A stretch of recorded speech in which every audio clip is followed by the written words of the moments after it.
Good morning.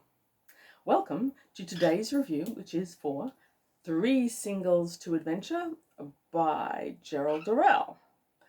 Gerald Durrell, of course, was a known zoologist and naturalist, as they used to call it back in the day, who I've talked about in previous videos because I've done a couple of videos on his books last year.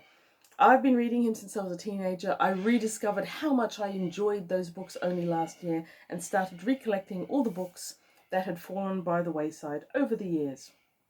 This is one of the ones I found in Clunes in a marvellous bookshop there that I thoroughly recommend. Uncle Peter's, I believe it's called.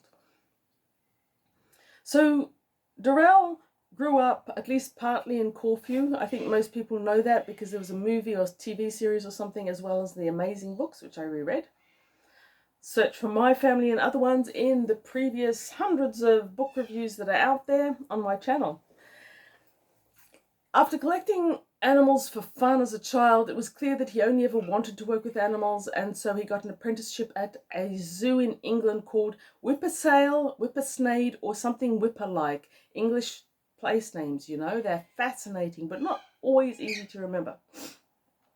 After having worked in the whatever zoo, which was a very progressive zoo and probably gave Durrell a lot of his early ideas about using a zoo as a conservation purposes, he got a bit of an inheritance and then went off to become an animal collector in remote and exotic places of the world, like the Camerons, Australia in one case, and in this particular one, in what was then called British Guiana.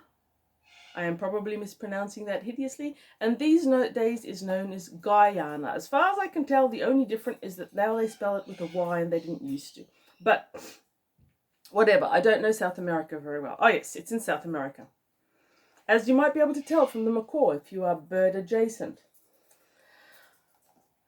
So while this was only the second book he wrote, it is amazingly good. If you compare it with other people who've been writing for years, his prose still often stands out, in my opinion.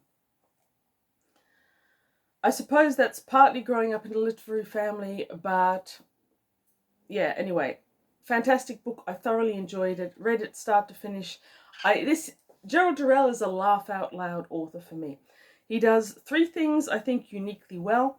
He describes people and anecdotes with a huge amount of humour and almost relentless fascination.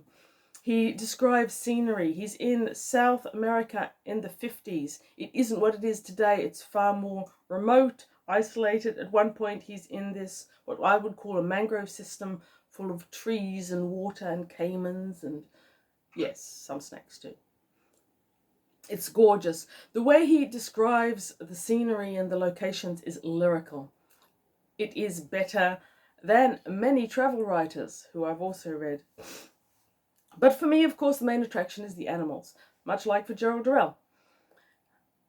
The animals are the center of his whole life, and that becomes clear. He describes them beautifully, he makes them funny and fascinating, and he does the most amazing things. As far as I'm concerned, he's the best author who writes about animals that I have ever read. I've read a few. It's something I like. Okay, Three Singles to Adventure. This expedition happened in 1950, but the book didn't come out until 1954. At least it wasn't copyright until 1954. This is not the first edition, which I do believe might have been a hardcover. I've got this lovely little penguin, which was published in, I believe, 78. I got it. And there's a couple of peculiarities about it. The cover photograph is credited by Russ Kinn. Russ, as in R-U-S, Kinn, as in K-I-N-N-E. And I don't think these covers with a photograph of a largely unrelated animal are great, but Penguin made a decision. I'll take it. They're nice to read. There are two macaws in this, but you barely see them. There's so many other things that could have been on this cover. And I believe that in other covers, you got illustrations. This one, like most of his books, also has gorgeous little black and white illustrations throughout by Ralph Thompson, as it says right here on the front piece, with a gorgeous little black and white of people in a canoe which I'm going to say probably came from the later part of the story. You also have anecdotally fascinating animals with their own little portraits, that being a raccoon, as I recall.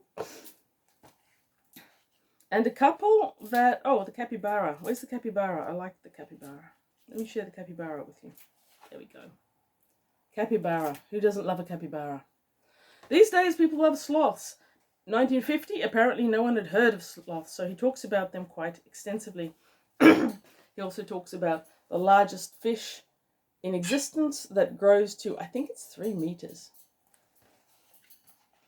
And an interesting thing about these pictures is some of them seem kind of generic. Here is the 2-toed sloth, I do believe, but others are strangely specific. And on this expedition with him, he had a guy named Smith, who had been with him before and would be again. But he also came across someone called Bill in Georgetown, I think it was. Bill was an artist who was hanging around morosely waiting for the floods to go so he could go out to the villages and paint them. He ended up being conscripted into Gerald Durrell's team and wandering around searching for animals, cleaning animals and feeding animals. But some of the images in here seem to me strangely specific. And it seems to me odd that they are credited to Ralph Thompson when it feels to me more likely that some of them at least would have been Bill's work anyhow. That's allegedly my opinion, whatever. It's a great little story. So you've got a series of expeditions. First of all, he goes into the interior, and then he goes into a big, dry, pampas-type area where he finds anteaters and a huge caiman that he tries to capture. And there's expeditions on horses, there's expeditions in jeeps, there's shenanigans with an electric eel at the bottom of a boat, which finally escapes without electrocuting anyone. There are amazing stories of animals, fascinating anecdotes about people. It is heaps of fun. So, titles are things like Snakes and Sakiwinkis. Sakiwinkis, by the way, are spider monkeys, in case you're wondering. Red howlers and rats. After the anteater, the toad with a pocket. And yes, it talks about some really, truly fascinating animals that I had heard about before, and I'm not sure that I heard about them here, including a type of toad, is it the pippa? Can't remember. That actually incubates its eggs on the back of the female until the eggs hatch out. It's bizarre. It's bizarre alien stuff. And throughout, you've got this good humour and the beauty of description that I have to say are incomparable with any other expedition narrative that I've seen. Here is a picture of the toad with the little toadlets coming out of its back and the hard-bitten Navy men watching them in fascination. So, 3 singles to adventure. And the title itself is delightful because when leaving Georgetown, he asks one of the guys on his expedition, Ivan, who's from the area, where he thinks he should set up a collecting base in the interior. And Ivan says, I think we should set up in Adventure. And the whole company goes, there's a place called Adventure. Well, we just have to go there.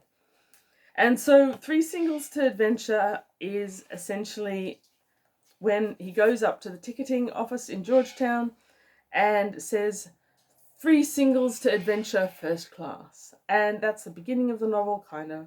It's the ending of it. It's not a novel, sorry. This is the beginning of the book, the ending of the book. And it's the framing device, if you will. It's delightful. Have I said, I've already tried to record this video 3 times and I've had bird emergencies. Have I said that this book and the other ones like it were published by Gerald Durrell basically to finance his collecting and zoological expeditions? Don't be fooled. They are better written than many people whose life dream was to be a novelist. They are simply delightful, and I do thoroughly recommend them to anyone who would be interested in animals or South America or just a very British type of understated humour and yeah, it was great. Now, what am I reading next? Well, I put up a poll and a number of you voted. Thank you very much. Something beginning with D. So I have here my highly technological surveying equipment, which indicates that, well, we had one vote for Mission to the Stars, Mission to something, Mission to Gordon Dixon in any case. And sorry, Adrian, you voted for Dixon. No Dixon today. 2 votes for Outposter, and Delaney's Out of the Dead City won by popular acclaim, head and shoulders above all the others. Sam, you are right. I really did want to read it. Yes, that's a gorgeous cover. I'm so glad it's Samuel R. Delaney. I probably would have read it anyway, but I might have read a Dixon as well. No, I wouldn't have. I'd have read the Delaney. So thank you for voting for the book that I'm 99% sure I want to read. Yes, Rob, read along by all means. I'm looking forward to it. And thank you for watching. Thank you for voting, and read good books.